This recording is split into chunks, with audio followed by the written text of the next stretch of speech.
The streets of the Spanish capital tonight, taken over by tens of thousands of protesters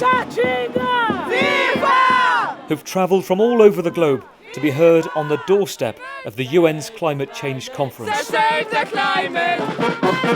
The songs and the signs in every language make the same point. No se están! Unless world leaders come together to cut greenhouse emissions, these demonstrations will grow louder. They need to be ambitious.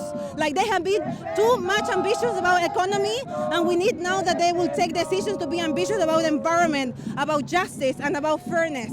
We think it's important that the children are also here with us because we are talking about their future. If you see, 10 years ago there were not so many people doing this, and at the end I think it will work. I am optimistic about the future, yes.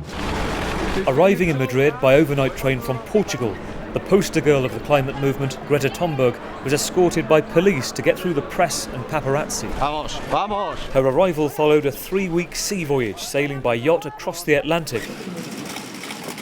There are 29,000 delegates at this climate summit, but only one receiving this much attention. It is something incredible to witness the phenomenon of Greta Thunberg, who in the space of a year has gone from solo protests outside the Swedish parliament to galvanising millions of people in the fight against climate change. Greta, a quick question. I asked Greta what she thought had been achieved in 12 months of skipping school and protests. We have been striking now for over a year, and still basically nothing has happened. The climate crisis is still being ignored by those in power.